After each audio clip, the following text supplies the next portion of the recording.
All right, welcome back to another game of Precision Baseball. My name is Brian Hafferkamp. I'm the designer and creator of Precision Baseball. And in this game, we're going to continue our game against Oakland and Seattle. This is from 2003. Both teams playing at Safeco Field in Seattle, Washington. Right now, we're in the third inning. Actually, we're headed to the top of the fourth. It'll be Oakland batting against Joel Pinheiro still. Pinheiro so far has given up one run. He gave up a fielder's choice. I guess that's going to be an RBI here. Should probably give that. So gave up a fielder's choice to Miggy Tejada, who grounded out to short and brought home the runner. So that's going to be one run for Oakland. Seattle got two on a triple from Willie Bloomquist and an RBI ground out from Dan Wilson in the bottom of the second. Pinheiro at 10 so far for his stamina, and Mulder giving up some hits along the way, but able to wiggle out of some trouble here. But he's already down to 9, so could be an early exit for both of these pitchers. So we are prepared for that. So let's go to the top of the fourth. It'll be Terrence Long, Adam Pyatt, and Ramon Hernandez. So this will be the last 6 innings of this game. All right, Long against Pinheiro is going to be a 1-11 to control the at-bat. He'll lead off. It is an 11. And a 478 against a lefty is going to be a liner. So it's going to be a line drive to second base and caught by the second baseman for out number 1. So Terrence Long hits a little soft liner to second base, and good catch there by Brett Boone. In steps Adam Pyatt, right-handed hitter. First time I've seen Pyatt in the games played here. Playing sort of the home and home series here with the A's and the Mariners. Pyatt against Pinheiro is going to be a 1-6 to control. So this comes off the pitcher. 772 is going to be a hit against a right-hander. So 771 is the beginning of his hit range. So it's a hit off the pitcher card. It's going to be a 220. So that'll be a single against a right-hander, and that's going to be a ground ball into left center field. That's picked up by the center fielder. Pyatt runs at a 0. The center fielder is a -1, so we could force Randy Wynn to throw him out.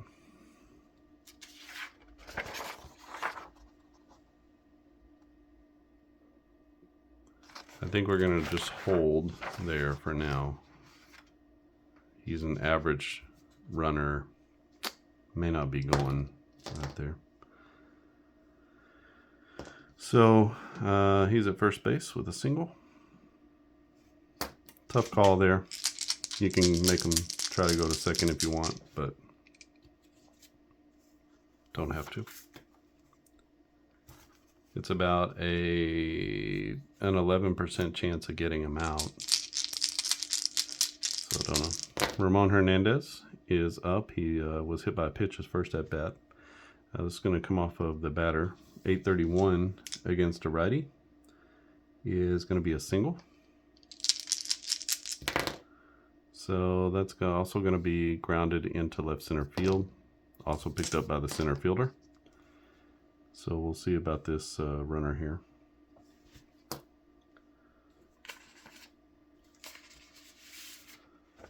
So the runner is a 0. Oakland is aggressive, going first to third. And on a 0, that's this column here. I need to change that. Left center field, it's my choice. So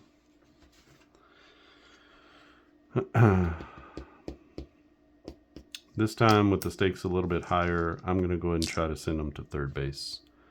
So it's going to be all on Randy Wynn. So here a 101 to 210, and he'll be thrown out at third. It's a 751, so he makes it first to third.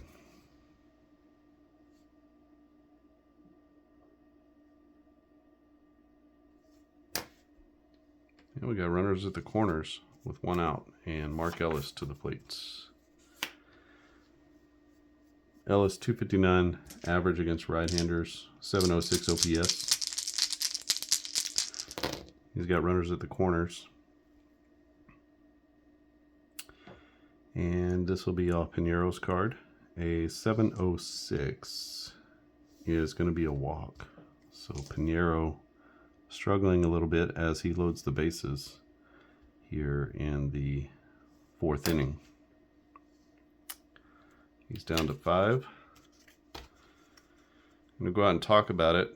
Give everybody a little breather here. Push him back up to 6 with the mound visit. Brings up Chris Singleton. Singleton with a chance to put Oakland into the lead. Against a righty, he's a +1. Pinero's a -3 against lefties. So 1 to 8 to control. So it's all the pitcher. 286 against a lefty is a fly ball.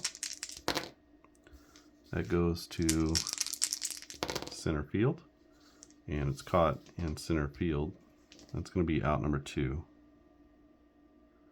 And the question is here, is our runner going to advance? That's the question. So runner at third base. We have bases loaded here, so there are some automated runs. Automated goes. 193 is going to be in the yellow. So that means it's my choice. Oh, I'm sorry, center field. 193. Okay, still in the yellow. And I think down a run, we're going to have to try to push this. So center fielder is a 0. And the batter is a 0. So when we don't have to figure in their range because he already got there and caught the ball. So we're just looking at the arm on a catch. So when they're equal, the onus goes to the batter. So the batter is here, a 211 to 840, whatever that is, 63% chance of making it home. So we got to play at the plate. The throw is coming in of 413, and that's right in the meaty middle, and that's going to be green. Green is safe, and that's going to turn into a sac fly and an RBI.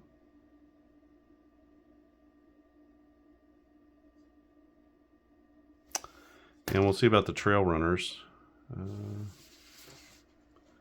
First, we start with Hernandez, who's a -2. And we look at our trail runner sheet. They are aggressive. A -2 on a throw to the plate is my choice.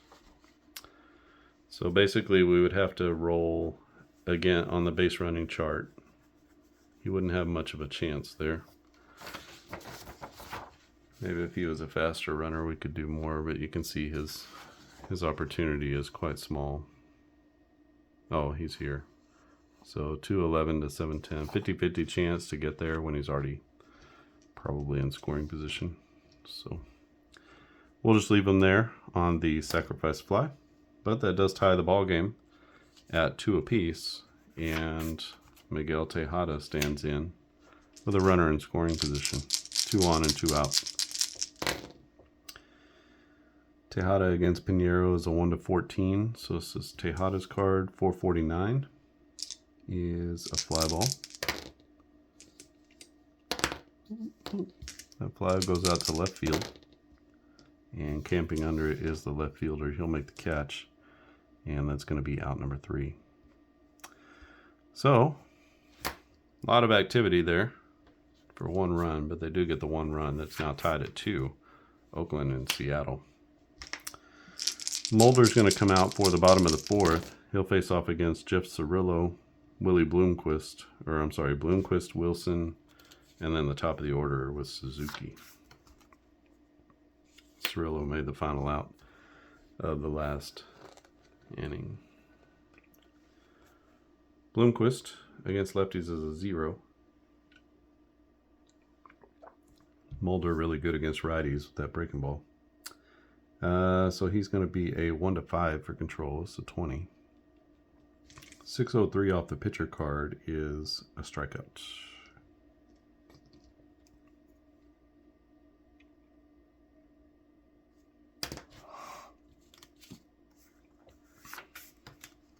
So for Mulder, just the first strikeout of the day. Pinheiro with none. We got Dan Wilson coming to the plate. He's going to control this at bat. So 371 off of the batter card is going to be a fly ball. That goes to left field, and it's caught in left field.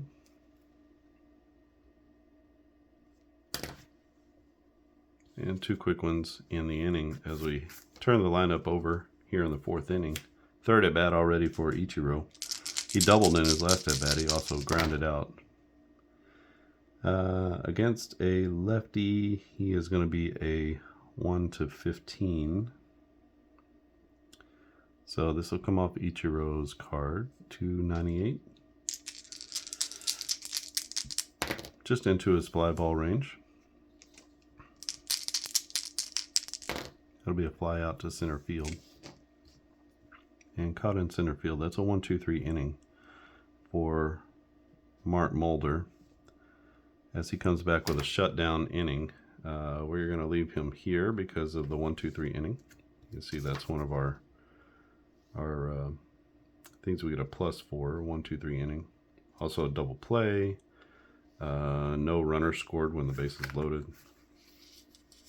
A couple of different things that can get you a +1. And essentially, you take 1 for the batter, and then you get +1, so you don't have to move it in some of those instances. So that will be. What's this guy we should have moved? It'll be top of the 5th inning we go, and Joel Pinheiro trying to get through the 5th inning. He'll face off against Chavi, Jermaine Dye, and Rubiel Durazo. So Eric Chavez, 1 for 2. He had a single and a stolen base. This is going to come off his card. A 753 against a righty is going to be a single. That's going to be a line drive into right center field, picked up by the right fielder. The right fielder is Suzuki. He runs at a +1, but Suzuki is a +15. So I don't think anybody's going to try to stretch that. Brings up Jermaine Dye. Dye is 1 for 1 with a walk and a single. He is a 1-7 for control. Pinheiro, tough against righties, really tough against lefties. 005 is going to be a ground ball. Grounders hit to second and picked up by the second baseman. Brett Boone, let's see what happens on the play. Hit to second base, and we have a runner at first. So 252. That's going to be a 4-3 put out, so no double play. 4-3 is going to be the put out. The only play is to first base, and the runner is going to advance to second on the fielder's choice. So it does move the runner along. Runner in scoring position now. Chavez runs at a +1, so pretty good, unless it's hit to right field. This is going to be off of Durazo's card. A 959, that could be big trouble. 959 off a righty is going to be a double, as Rubiel Durazo with a fly ball off the center field wall, as he drove that one to dead central. And that's going to be a 2-bagger. That'll drive home the run from second base.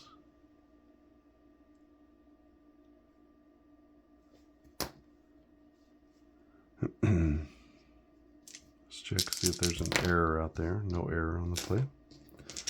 So that's going to be a Rubiel Durazo with a big-time fly off the center field wall, and that is an RBI double for him. Let's go out and do a mound visit again to Pinheiro. Trying to get him through this inning. He's got 1 out and 1 on. He's facing Terrence Long. Long is a 1-11 to control. So 395 against a righty. He is going to be a fly ball. That's going to go out to right field. Possible error on the play, 181. The right fielder is Ichiro. He is a +2, so that's not going to be any error on the play. As he makes a catch in right. And let's see about any runner advancement.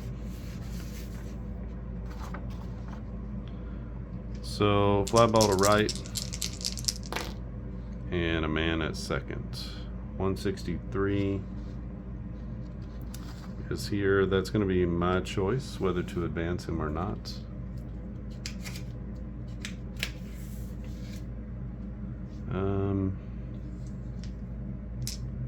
We're looking at Ichiro's arm as a 6, so this is all going to be on the batter to get to first. He's a +1 though, so I think I'm just going to go ahead and do it. A wild pitch will come up in the highlight place, so if that happens, you would get a run. 538, and he's a +1, so we're here. So 538 is right here in the middle, and he's going to be safe at third. So he moves up on the fly ball, and Pinheiro trying to gut through this one. He's got Adam Pyatt to the plate. Pyatt with a single and a run scored in his last at bat. Pyatt against Pinheiro is going to be a 1-6 for control. So this off the pitcher card. 621 against a righty is into his strikeout range, and Pinheiro finishes off his outing with a strikeout. So first strikeout of the day, 3 walks and a K for Joel Pinheiro. He does give up the run, and so that's going to be a 3-2 lead. So he's going to leave this game behind, behind in the game. But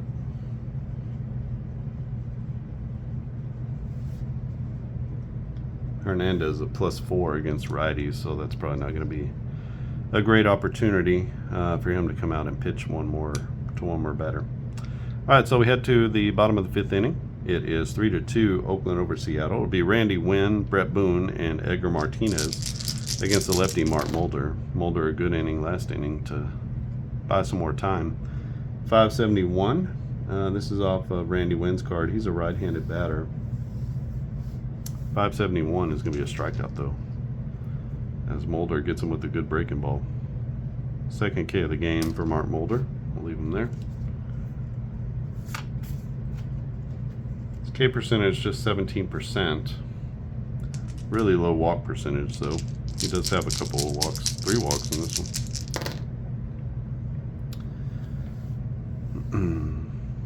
This will be Brett Boone coming up. So this comes off of the pitcher's card. 677 against a righty is also going to be a strikeout. So back-to-back Ks for Mark Mulder. And he is mowing through the middle of the lineup here in the bottom of the 5th inning. Edgar Martinez to the plate, DH. This comes off Martinez's card. 613 against a lefty is a walk. He's got, again, a huge walk percentage. He's got 2 walks in the game. His walk percentage against lefties is 23%. So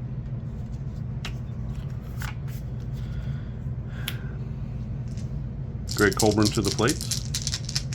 Colburn 1 for 2. This comes off of the pitcher again. 0-46 will be a grounder.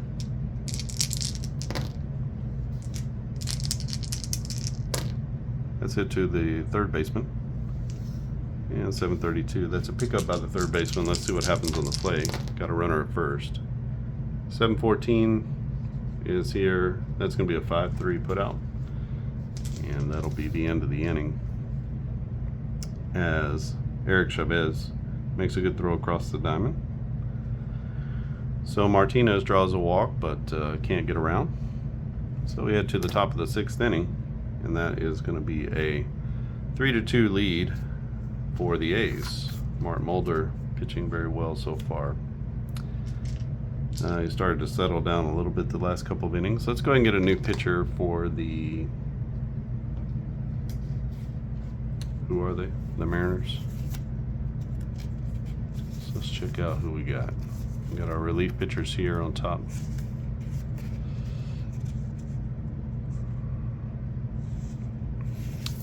Carrara is an option.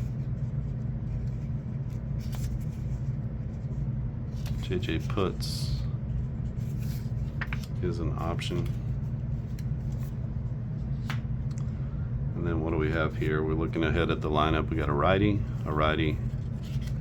and a lefty. So they're both going to be okay against the right-handers. They're both right-handed. So it's really just who do we want in there. Puts a little bit better. Let's go with him. We might wind up needing Carrara. So JJ Puts.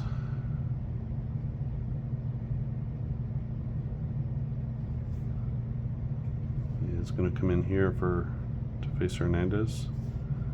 5 innings for Pinheiro because of 1, 2, 3, 4, 5, 6, 7 hits, 3 runs. All were earned.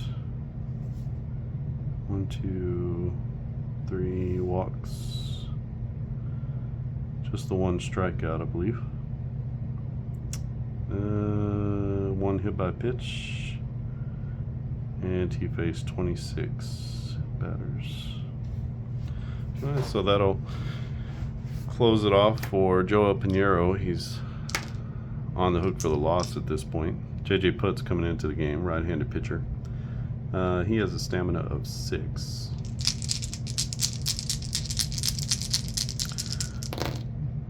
And coming to the plate is Ramon Hernandez. He is going to be a 1-14 for control, so this comes off of the pitcher card. 569, right at the top of his line drive. 570 is where his K's start. So 915 will be a liner to short. Possible error on the line drive, 041. Shortstop is Guillen. Guillen has a -2. And that's not going to be an error on the plate as Guillen reaches out and makes a fine catch at short. That'll be out number 1. Mark Ellis to the plate. Against righties, JJ Puts 253 FIP. Pitched just 2 innings, so there's going to be our innings we get in for him. 29% K percentage though against right-handers, but 14% walk percentage, not so good. So this will be a 1-13 for the batter. 652 Ellis against a righty is going to be a strikeout. So Ellis goes down swinging for out number 2, and that's going to bring up Chris Singleton. Singleton is I don't know if you consider a sac fly. I think that's an out, right? So I think he's 0 for 2. Sacrifice hit, though, in his first at-bat, set up the first run of the game. Against a lefty, Puts is a +1. Singleton a +1 against righty, so he's a 1-12 against Puts. 308 comes off of Singleton's card. It'll be a fly ball, and that is popped up to the first baseman, and that's going to be caught.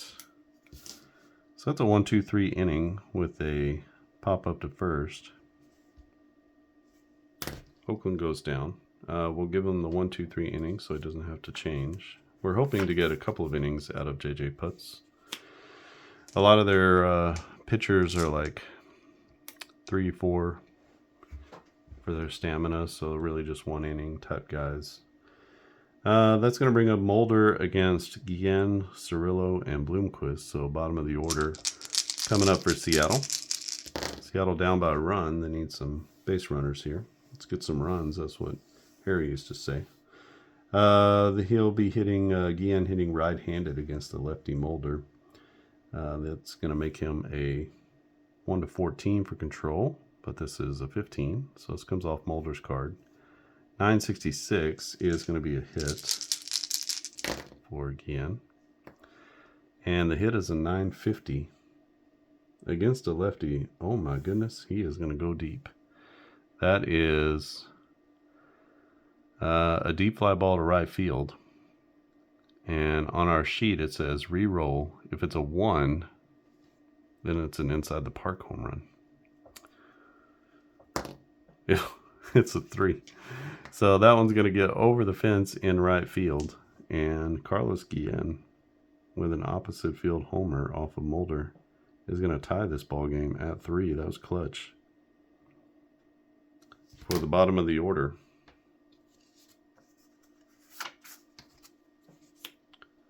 Jeff Cirillo up now.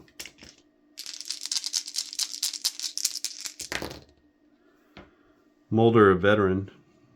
3, what is that? About a 350 FIP. Right around, a little less than 350.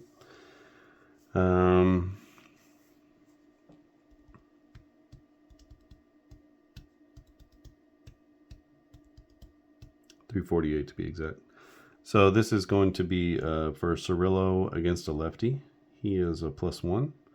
And Mulder against a righty is a -5. So a 1-4, 1-4. It's a 3. So this will come off the batter card.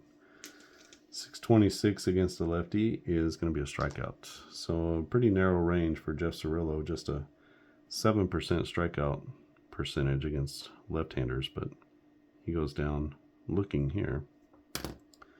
That leaves Mulder there. Tie ball game, 1 out. Willie Bloomquist to the plate.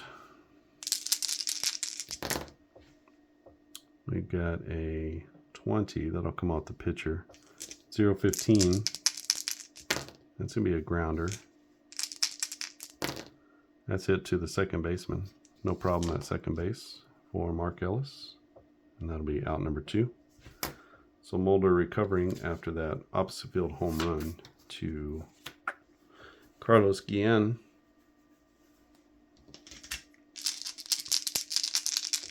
Brings up Dan Wilson. Let's come off Wilson's card.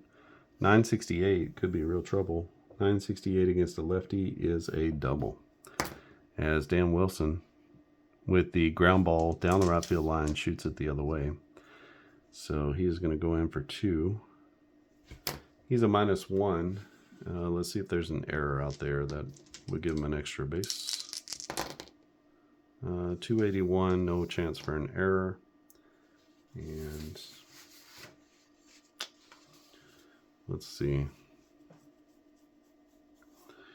Ichiro, that's going to be a tough one to run and try to take 3. He thinks about it. And he's held up by the third base coach. So 1 out to go, but not sure if Mulder is going to be able to get it here. Come out for a mound visit just to settle him down a little bit. And it's going to be Ichiro to the plate. Ichiro with a chance to put the M's ahead. It's a 9 against a lefty. He is a +6. So that makes him a 1-15 for control of the at bat. So 383 against the lefty is a fly ball. The fly ball goes out to center field. Possible error on the center fielder. It's Chris Singleton, who's a 0. A 28 to a 91. And that is going to be an error, a 38. As an error on the center fielder. So we're going to say E8. And with 2 outs, I always give guys, the base runners, 2 bases on an error. Just because they're running on the pitch, you know. So unearned run gives Seattle the lead. It's now 4-3.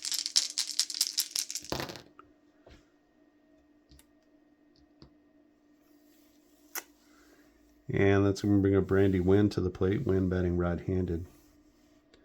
He is a 1-9 control the at-bat. This is 635 against a righty, and that'll be another strikeout for Mulder as he shuts down the inning with a K, but not before Seattle puts up 2 runs in the bottom of the 6th. And Mulder all of a sudden is going to leave the game. He came into the 6th with the lead. He's going to go out of the 6th on the hook for the loss. And that'll be the last inning for him. Go to the top of the 7th. Oakland needs a run to tie.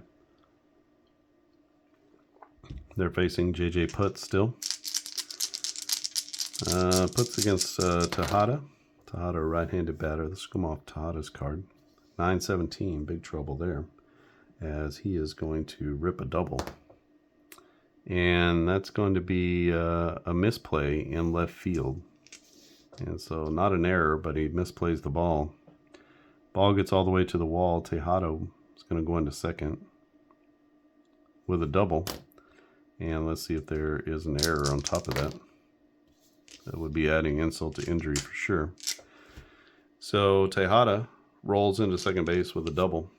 He's 1 for 3 with an RBI. Chavi to the plate. Chavez is 2 for 3. He's going to be a 1-16 against Putz for control, and he gets it. 158 though is going to be a ground ball. That goes to the shortstop. And the shortstop picks up the ball. We'll see what happens with the runner at second base. A 0-0-0, 1,000.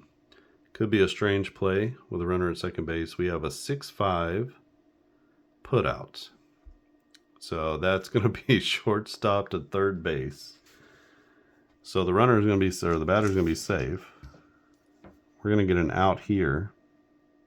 Oh man, as Tejada makes a big mistake here, 6-5, and that'll be out number 1. So Tejada tries to run to third, and he gets thrown out by Carlos Guillen, who gets it over to the third baseman. That's Cirillo applying the tag, and they get that lead runner. Boneheaded play there by Miggy Tejada. You don't run when the ball's in front of you.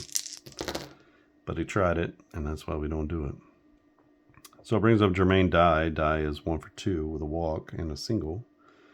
Against J.J. Putz, he is going to be a 1-9 to control the at-bat. So it's off Putz card. 369 is a fly ball. It's popped up to the shortstop and caught by the shortstop. No advancement by the runner on a pop-up. And that's going to bring up Rubiel Durazo. Durazo 1 for 2. He had an RBI double in his last at-bat. Drove in Eric Chavez in second. 1 more out to go for J.J. Putz. Durazo trying to put a stop to that. He is going to be a 1-16 for control this at-bat, and he gets it. 9-11 is going to be a single, and we'll roll here. The single is going to be a ground ball to right center field. It's picked up by the right fielder, Ichiro. So ground ball to right, and he's going to go here. Chavez is a +1, and going first to third. Ground ball to right center field is an advance. So he's going to go first to third on that single. And let's come out and talk to J.J. Putz. Give him at least a chance here for this last batter. See if he can get Terrence Long and get out of the inning. He's got runners at the corners with 2 outs here in the top of the 7th, trying to preserve a 4-3 lead. He gets control of the at-bat at 9:27. That's not going to do it, as he gives up a base hit. Oh, you know what? Yeah, against a lefty, he gives up a base hit. If it had been a righty, he would have gotten a walk at least. But as it is, Terrence Long with the hit, a 778 against a righty, is going to be a double, as he hits a line drive off the left center or the left field wall And Terrence Long with a rope to left is going to drive in the tying run. We'll see about that runner coming around first to third. They're aggressive, and so first to home, they're aggressive. He's a +1, and so that's going to be all my choice. So let's go ahead and send him home. The left fielder has a -1 arm, so that's really going to be on his arm rating, whether he makes it or not. So that makes it a 31 to 100. They're going to complete the relay and get him at the plate. A 102. Oh my gosh. As he just gets in there under the tag. And what was this? That was a single. That was a double. So he's going to get in there with a 2 RBI double. 2 RBI double from Terrence Long off J.J. Putz. And that gives Oakland the lead here in the 7th. Let's see about Terrence Long, if he's going to advance or not. They are aggressive on their trail runners, and so that's going to be an advance as he moves up to third on the throw.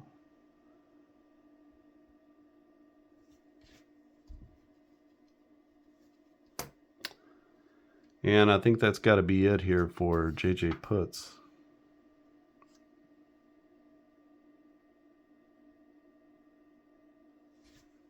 Here in the 7th.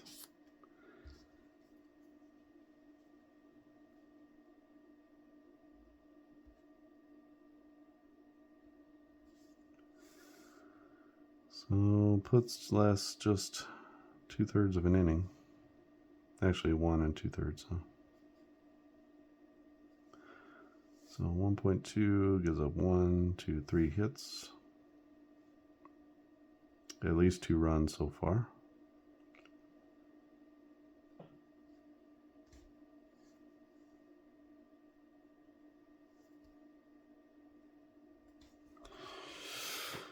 Okay, Giovanni Carrara. And he'll face who? Adam Pyatt.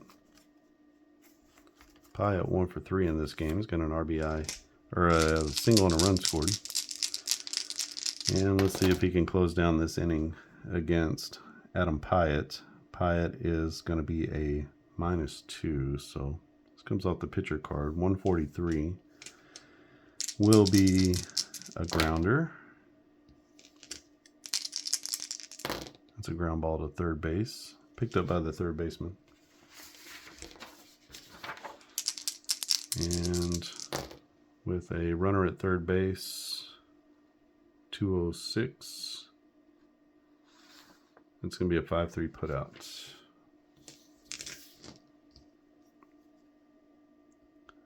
So that puts out the fire. 2 runs come across, and Oakland finds themselves back in the lead. This is a seesaw game. So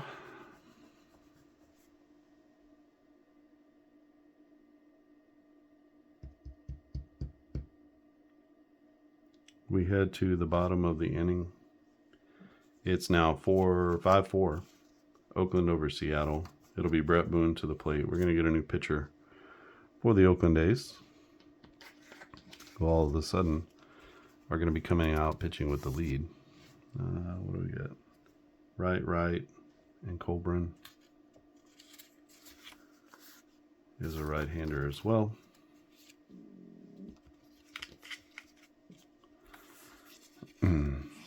So we need somebody good against righties. Chad Bradford, maybe.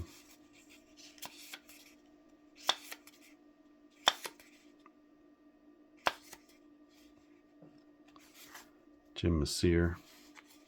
He's a candidate. Let's go with Chad Bradford since they're pretty tough. That's the middle of the order. We'll look at Jim Messier for another inning, possibly. So Chad Bradford, the extreme sidearm pitcher, comes in the 7th. So 6 innings pitched for Mulder. He gave up 1, 2, 3, 4, 5, 6, 7 hits, 4 runs. Let's see, this is earned. We had an E8, no runs, so they're all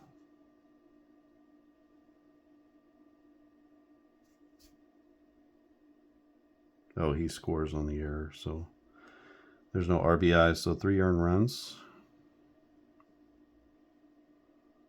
1, 2, 3, 4 walks. It's kind of uncharacteristic for him. And 1, 2, 3, 4, 5 Ks. Wound up with 5 Ks. So I don't believe he hit anybody. And he faced 29 batters. Okay, 4 is Bradford's stamina. He's coming in to face the middle of the order, Boone, Martinez, and Greg Colburn. Boone against a righty is going to control this at bat. 744. That's going to be a single.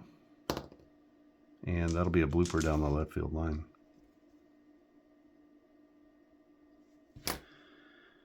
Boone runs at a +2, so there's a possibility of advancement here. The left fielder is Terrence Long. He's a -4, so that's going to be all on Terrence Long. Let's get Boone, see if he can get into second base. 31 to 100 is going to be what we're looking at. He'll be out at second. He takes a turn, he slides in safely, and that was not even close, as Terrence Long, their weakest outfielder. And so that's actually going to be a hustle double as he gets in there safely. So Brett Boone with a single and a double in this game. He's 2 for 3. Edgar Martinez, as Seattle wastes no time getting right back to it on offense. They're down 5-4 and need something here. The DH Martinez stands in. He's a 1-12 to control the at bat, and he does. 371 is going to be a line drive off of Bradford. That's the liner to right field caught. See if there's any advancement on the play. Line drive to right field, runner at second base. We're here. That's all going to be either a no-go or my choice. 736 is my choice. So let's see. Boone's got a speed of 3 or a speed of 2. Ichiro's got a big arm, but this is all going to be on Brett Boone. So he's going to try to tag up here. He's got a 101, a 10 to 84% chance, so whatever that is. 74% chance of making it. Ichiro's throw. 442 is offline and a little bit late, and so that's going to be an advancement on the deeper line drive to right. So get a runner to third base. Bradford's got 1 out and a runner at third. Who would we rather face? Let's see. Colburn, 400 in a small plate sample size. Guillen hit better against righties, so let's go ahead and face Greg Colburn. Colburn 1 for 3. Against right-handers, he's going to be 1-5 for control. So it's off the pitcher. 136. 136. Actually, we should be playing the infield in, right? We should play the infield in. This is a 136, and because we need to cut that run down. 136 with the infield in is going to be a ground ball. This is a particular specialty of Bradford. 589. That'll be a ground ball to short. And he's going to make the catch. So chance to use our infield in chart. We don't get to use that very much, but it's here on the backside with the catcher and the pitcher for our ground ball outs. Can only be played with a runner at third base and less than 2 outs. That's where we are. And so Colburn hits a ball to shortstop And you can see here we've got some different double plays that's possible. There's some fielder's choices. There's a single. There's an all save, a couple all saves. So let's see what the play holds for us. 867. That's going to be a 6-3 put out. So the only play is to first base for the shortstop. So hot shot that he has to dive for. The only play is to first, and that's going to score the run from third. So he comes home on a fielder's choice. We're going to go 6-3 on the put out. That'll be out number 2. And all of a sudden, the game is tied again, tied at 5. A lot of fireworks here in the last couple of innings. It's going to bring up Carlos Guillen. Guillen with a home run back in the 6th. Put this game in a predicament.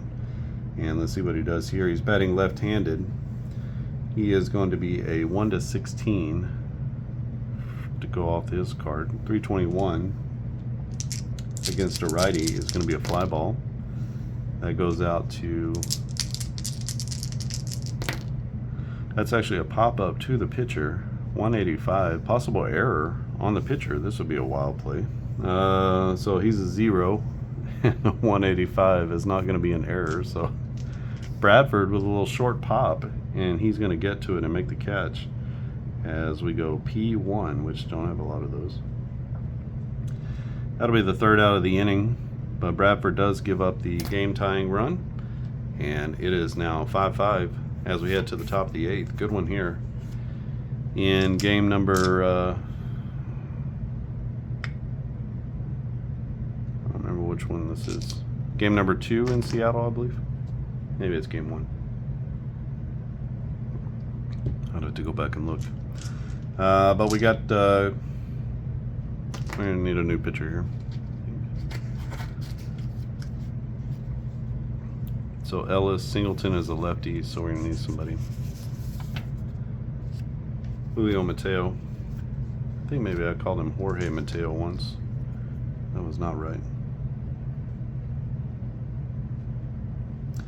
Remember, these are before all the batting rules. 1 batter, 3 batters, all that came in. Doesn't really matter, but in this case. So Carrera came in, he gets his 1 out.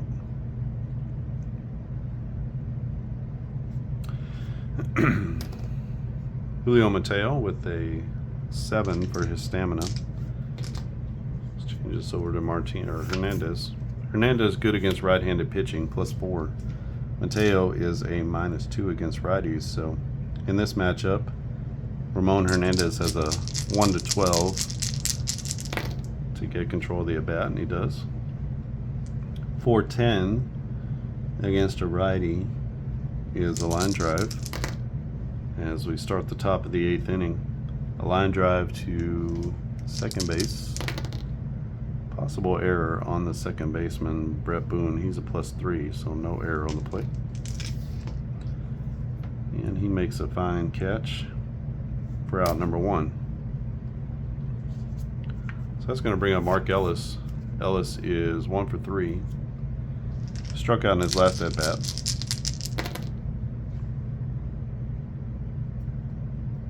This will come off his card. 916 against a righty is going to be a base hit. And that'll be driven off the wall in left field. So a long single. And let's see if there's an error on the play.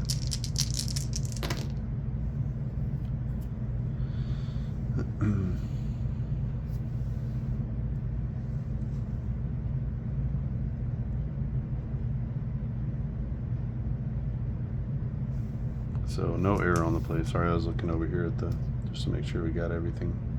And then no runners are on base. So that's me a long single out there for Mark Ellis as he tried to hit one through the wall. Doesn't work. And it's going to bring up Chris Singleton with 1 out and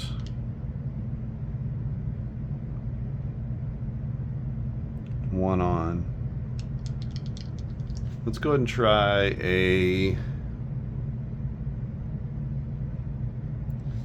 hit and run. So this guy against righties is a 260 average. I mean, it's a little better than normal. Let's just let him hit away. 260 average. I mean, it's the average major leaguer. So let's let him hit away. Hopefully he doesn't hit into a double play.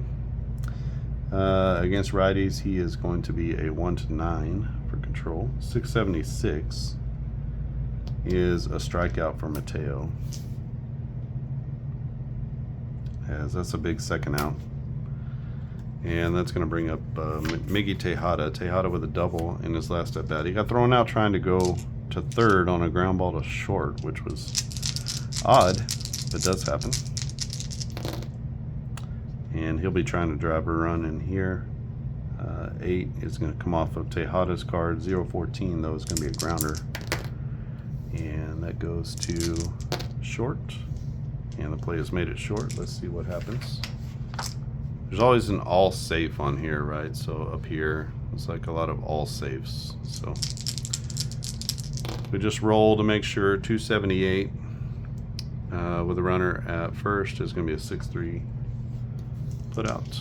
You could also, there's some 6-4s on there, so you never know what it is. So that's going to be it.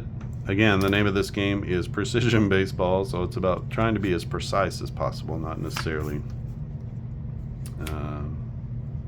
just trying to be precise. That's what we're trying to do. So we go to the bottom of the 8th inning. It is precisely 5-5 in this one, and our score is tied. Bradford needs to come out of the game. I don't think we're going to go with Messier. So we've got Keith Folk, we got Rincon. We have any lefties coming up? Cirillo.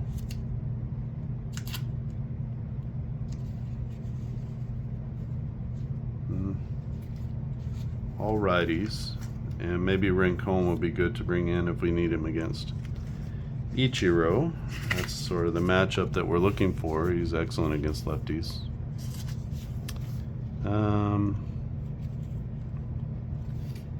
Halama struggles against righties. Steve Sparks is okay. Mostly faced right-handed pitching, so let's go with Steve Sparks.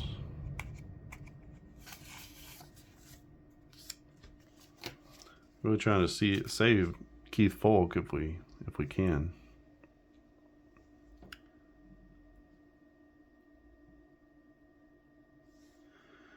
So Bradford goes 1 inning. Gives up 1 hit, 1 run.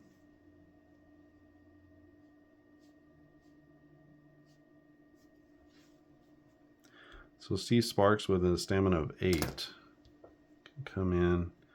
478 FIP against righties.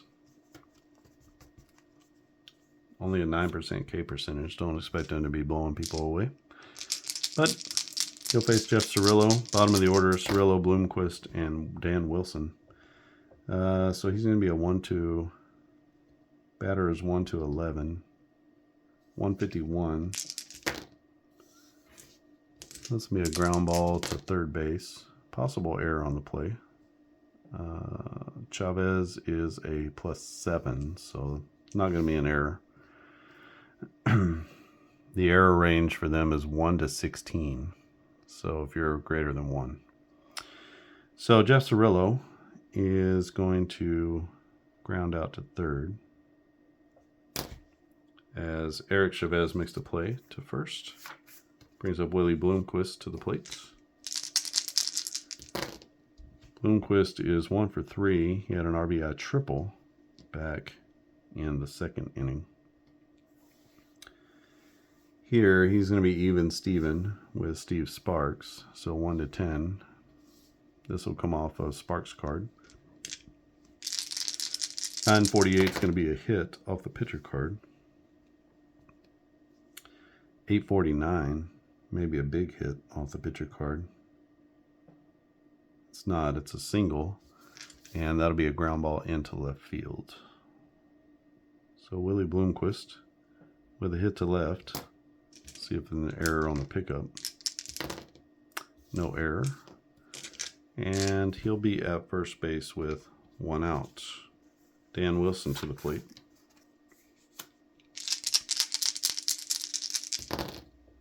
Tie ball game, bottom of the 8th. 5-5 is our score. Dan Wilson to the plate. Wilson is 1 for 3. He's got an RBI and a double. And a run scored. 14 is going to come off Sparks' card. 743 is going to be a walk to a right-hander. So, Sparks does what he does. Time to bring in Ricardo Rincon. That's what we said. I mean, not that I'm always bound by what I say. Game changes and situations and stuff like that. But let's bring in Ricardo Rincon. He's going to face the one meaningful lefty in the lineup. So we need a pitcher here.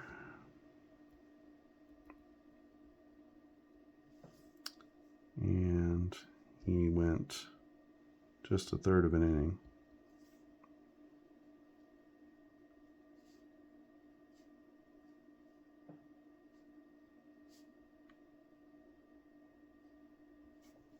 So we get a pitching change.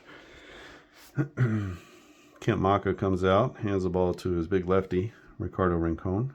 Rincon, -2 against lefty batters, 290 FIP, with a 22% K percentage, just 8% walks. And he's facing off against Ichiro, one of the best left-handers in the game. Rincon is going to get control of the at-bat, but it's going to be for naught, 858. He is going to come off of his card. That's going to be a hit for Ichiro. A 10 is going to be a single. That's a ground ball past the shortstop into left center field. And that will be the center fielder picking it up. So we're going to get a single here for Ichiro. Let's see if this runner from second base scores. Bloomquist is a -1. Seattle runs at a cautious. So second to home, -1 and into left center field. That's going to be my option. It's picked up by the center fielder, so that's important to know. He's a 0. And the runner is a -1. So let's look at our options here. So that's going to be all on the runner to score. -1 is here. That's just a 211 to set, about a 50% chance to score. Bottom of the 8th, we're going to go for it. So Willie Bloomquist, third base coach, is waving him home. We got to play at the plate. Chris Singleton makes the throw. A 644. He is going to be in there safe, just ahead of the throw. You can see here that's green, just ahead of the throw. Wow. And that's going to be a good throw to the plate, but too little too late. And that'll be an RBI for Ichiro as he comes through. So Oakland played that about as well as they could with Rincon coming into the game, but not able to hold back the all-timer as he comes through with an RBI single to put Seattle up 1-0. Let's see about the trail runners. Let's look at this first trail runner, Dan Wilson. He runs at a -1. He's first at third and left center field. So that's going to be, trail runners. He's a -1. That's going to be a hold for the cautious ones.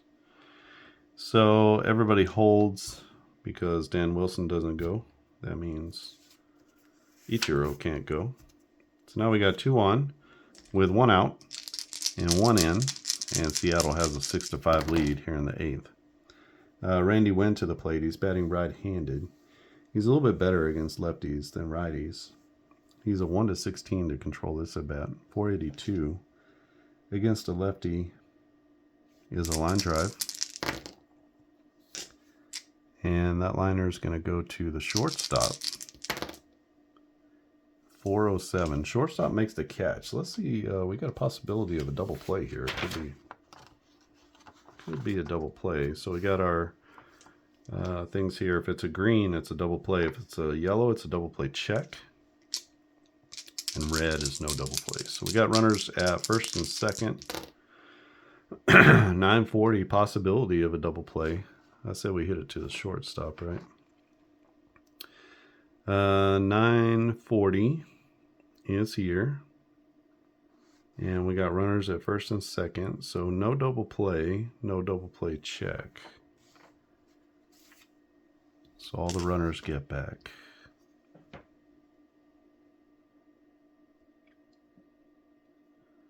So Tejada with the catch. That'll be out number 2. As Randy Wynn scorches one.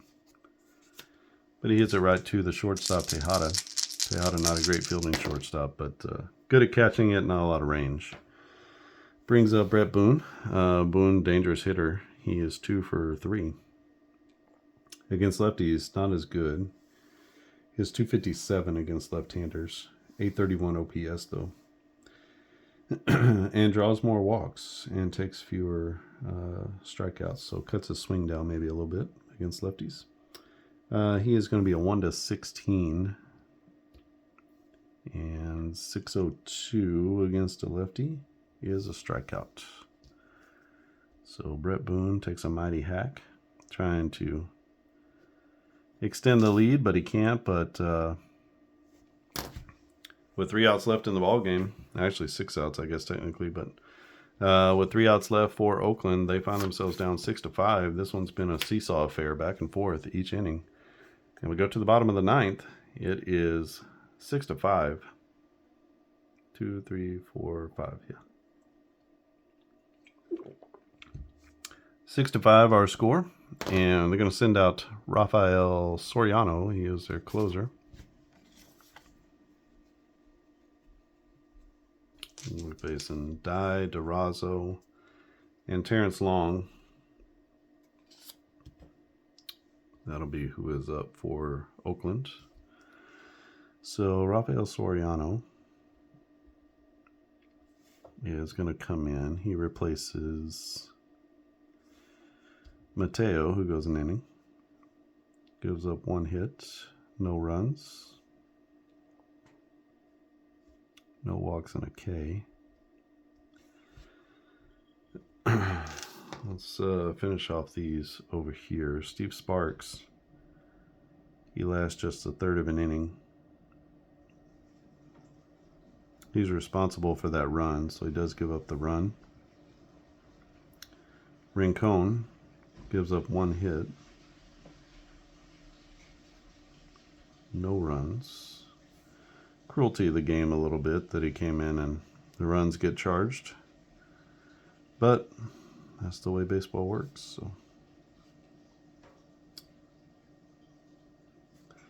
So that closes off Steve Sparks and Ricardo Rincon. So into the game, Rafael Soriano. Soriano about a 181 FIP on the year, which is microscopic. His whip, whatever that is, 30.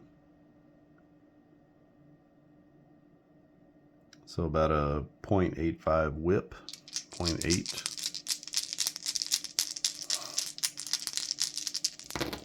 And he'll face off against the heart of the order, Chavez, Dye, and Durazo. It's actually where a lot of the damage has been done today. Let's see if he can limit that. That's going to be 2 for 3, 2 for 4 day for Eric Chavez, the terrific third baseman. He's a +6 against righties. Soriano -3, so that makes him a 1-13 to control. He does 527 though. Against a righty, it's going to be a strikeout as Chavez goes down swinging. If I remember right, Soriano with a pretty devastating 2-seamer slider combination. Thought he was like a slinger, like it slings the ball. Sidearm, can't remember for sure. I want to say he played for the Braves for a bit. So Soriano against Dye now with 1 out. He's 2 outs away from completing the victory for the Mariners. Die is going to be a 1-6 for control. He gets it. 569, though. I don't know if he wants it. 569 is going to be a line drive.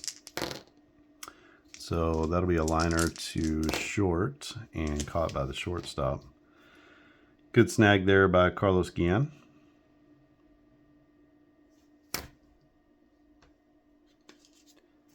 And last hope here for the Oakland A's on April 14th, 2003 is Erubiel Durazo. Durazo is not going to control this at bat. 436 for Soriano. Oh, just into his line drive range. Oh, actually, nope. Just into his K range. Look at that. As Soriano finishes off Durazo with a strikeout. And that's going to be a 1-2-3 inning. And that will shut the door officially on this game as Seattle wins this one by a score of 6-5. Wild last few innings here.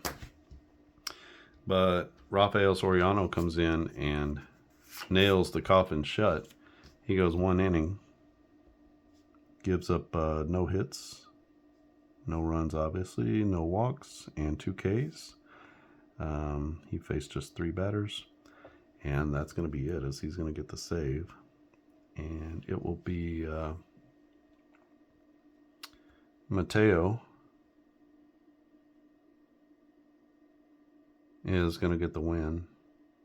He was on the mound whenever they scored here in the bottom of half of the inning. Rincon, it's going to be Steve Sparks, actually. It takes the loss, even though Rincon gave up the run. Sparks gets the loss. That's kind of tough. Well,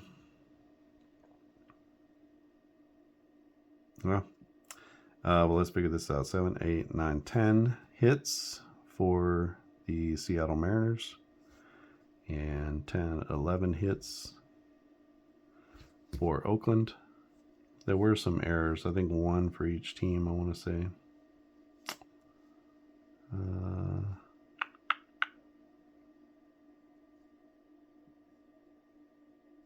Maybe just 1 for the game.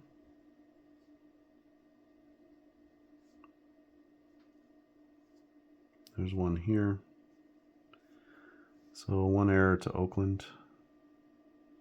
And I thought there was 1 over here, but I guess not.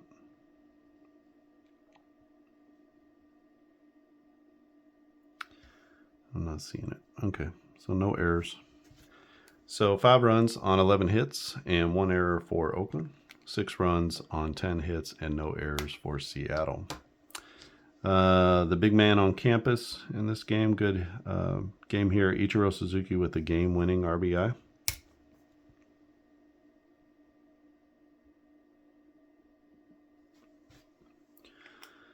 Mulder goes 6 innings, 7 hits, 4 runs, only 3 earned. And so that's a quality start for him. 4 walks, though, and 5 strikeouts. He has a no decision. Also, Joel Pinheiro, no decision. 5 innings, 7 hits, 3 runs, all earned. 3 walks and a strikeout. He did hit a batter as well. But this one got into the bullpen and went a little bit nuts. But really good production here from the bottom of the order. Triple for Willie Bloomquist. He was 2 for 4 on the day. Ichiro, 2 for 5. Not much going on through the middle of the order. Carlos Guillen with a big home run here in the 6th, and that had tied the ball game for Oakland. A couple of hits for Eric Chavez. Had a double for Miggy Tejada with an RBI. Singleton with a sacrifice fly. 2 hits for Mark Ellis. 2 hits for Erubiel Durazo. Big RBI double. 2 RBI double for Terrence Long with 2 outs. That was in the 7th inning, and that momentarily gave Oakland the lead. And also a hit down here for Ramon Hernandez. So, well-played game. 6-5 is our score. And this is playing the 2003 season for Precision Baseball. You can pick that up at clarkandaddisongaming.com. I also have the 2023 season. And just to let everybody know, I'm exploring the possibility of doing a printed game, or at least printed teams. I don't know how it's all going to work. I've been looking at creating this as an actual, it's a bifolding board, which would be kind of cool to have, like not just a piece of paper, but to have this as a board. And then just exploring the possibility of what it would look like in terms of price. So right now it's about, I don't know, the suggested price is $10 for a team. You can let me know, is that too much? That would be that's just 18 players. So I don't know. But I've ordered them, and I'm going to see. I mean, each team will wind up turning out to be more than that, because this is just batters. 18 batters. And then the rest of the players would be as a PDF, right? So you would get some players carded. That'd be your top 18 players carded in terms of their batters. And then, I don't know how many, top 18 pitchers, I guess. But, you know, that's going to be $20 a team. It's really expensive to provide players, and so instead of that, we could go with top 9 hitters and 9 pitchers. 18, the sheets come in 18s, so you don't have to do that, but if there's blanks on a sheet, like you have 24 players, then you're gonna have a bunch of blanks, so you should do it in 18 or 36. And so we're gonna look at that and see. It's supposed to ship out on Monday, so it should be here next week. I'll have an unboxing for that, and we'll see what that's gonna look like. I think the cards are gonna be awesome. I think they're gonna look amazing, but they're gonna be about the same size as what we have now. Maybe just a touch smaller, but I don't think so. I think they're gonna be about that size, this size here. So, yeah, I really want to. I just don't know what that's going to look like. I also have the 1991 on-base baseball set coming. That's supposed to arrive on Monday, so I'll try to do some sort of unboxing video for that.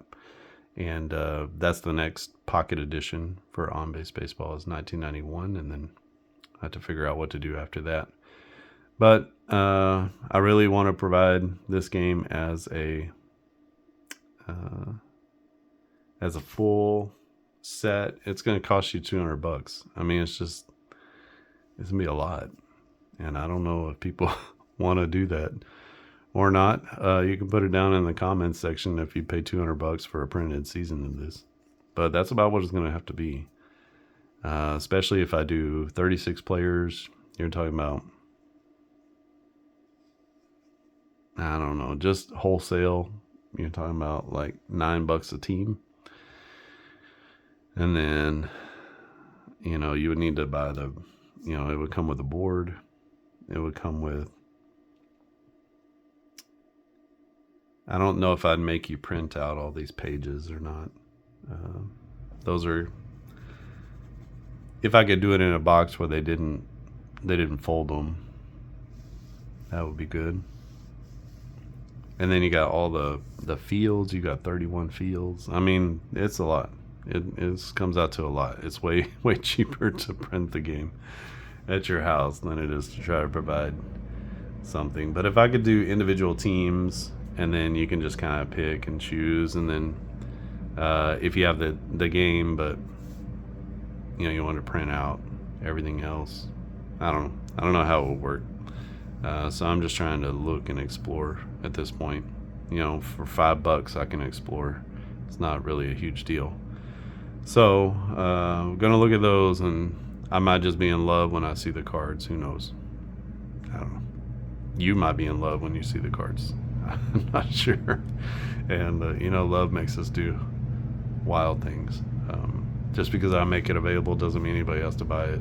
But it's a lot of work to go through. I'm trying to figure out how to make that process a lot faster too, but it would be a lot of work to put those teams together. And so we'll just have to see how that goes. I did the 2003 Angels. Not an amazing team, but that was right before they popped. You know, they had some pretty good teams there through the early to mid 90s. So we'll see how that goes. Stay tuned for those videos is what I'm saying. I've also got a football game called Play Action Football. Today's Sunday, so everybody's watching football, and you can go and pick up the 1985, 1991, 2007, or the 2023 seasons. All of those are available. It's not a quick play game. It's more like a medium play football game, and you get all the player stats coming out of it. I'll try to remember to put the link down in the description, but Play Action Football is what it's called, and it's a tabletop football game. It's going to take you it should take you less than 2 hours, maybe 2 hours or 2:15 when you're first learning the game, but there's not a lot to it necessarily. So it plays pretty well, plays pretty easily, and so that's going to be a game that you can pick up. That one is $20 and not nearly as much printing, but you get these very cool cards. So see if I can find the cards.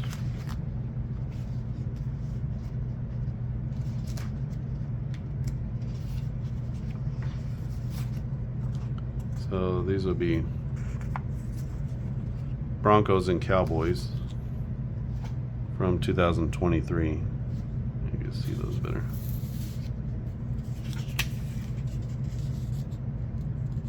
So you can see each team card. They come, 4 to a sheet like that.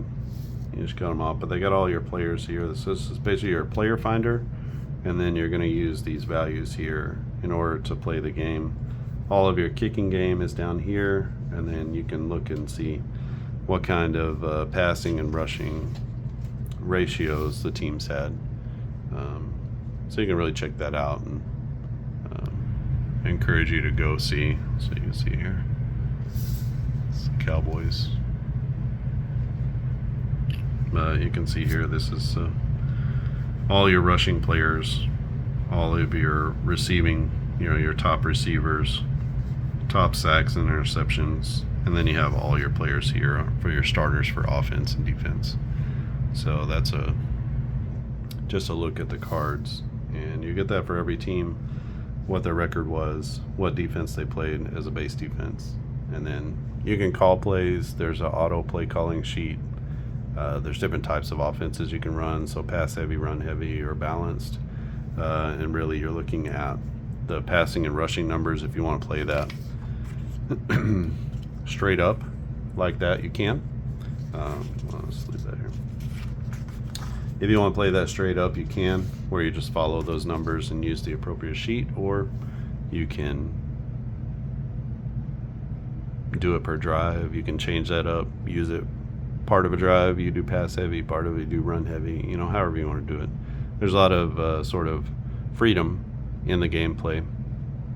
There's little minute things like audibles, and there's a new penalty system, and I think the gameplay is really great. It's a real good flow, and for a football game, if you don't play football games because they're long and laborious, you might pick this one up and try it. Same thing with up-tempo basketball, which is sort of a medium play basketball game. A lot of gamers are like, well, I hate playing basketball games, at least on the tabletop, but this one I love to play. And so that's a good testament. For me, that's what I'm really trying to do, is to get some of these games in the in-between spaces. There's like super long ones, and then there's super short, just rolled to get a score by inning or a score by quarter or whatever it is, but not a lot in between, where it's quicker playing, but you still get the full flavor of the game, or it's play-by-play, but it plays quicker. So that's what we're trying to do. Not with this game. Obviously, this game is very much laborious and long, and just a walk through the proverbial park on a sunny day, And so if you really want to feel baseball, I think that this game lets you really feel, especially in the fielding and the base running sections. That's obviously where it's going to take the most time. But just decision making and realism and precision and everything is what we're going for here. So if you have any questions or comments, leave them down in the comments section. I'm really good at getting back to those. If you have an email, or if you have a question or comment that's a little bit longer than a comment section, you can email me at clarkandaddisongaming@gmail.com. You can also go to clarkandaddisongaming.com and fill out the contact form, and that comes to me as well. If you have a question about this game, specifically between Oakland and Seattle, or a comment, feel free to leave that there.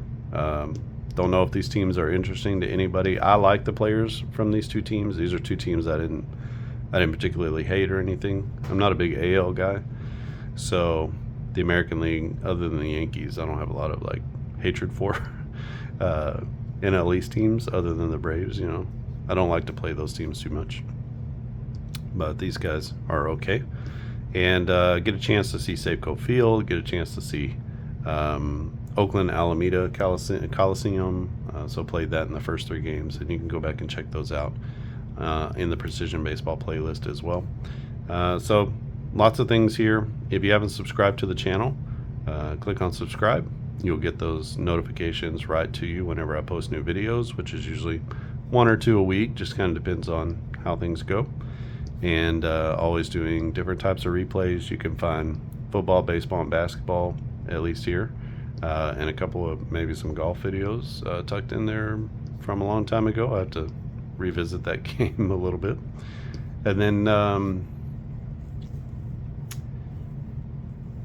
what's coming next? What's next? Look for the unboxing videos. So those are physical products coming to me.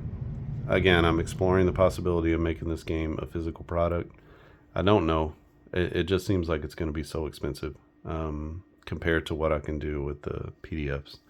But I know some people don't have access and some different things like that too. So just exploring those possibilities and what that would look like. I can explore the possibilities of play action football as a physical game as well, and what that might look like with 30 teams. That's not as difficult, I don't think, as it would be with some other games like this one where there's 1900 player cards. That's just a lot, you know, it's a lot to print out. So trying to figure out what configuration can I do that would make it at least affordable to sell the teams on a team by team basis. So if you wanted to print those or just get several teams, you know, it might only cost you $50 plus the game board, you know, that kind of thing. And then you can print out everything else that you don't have. You can print that out from a PDF.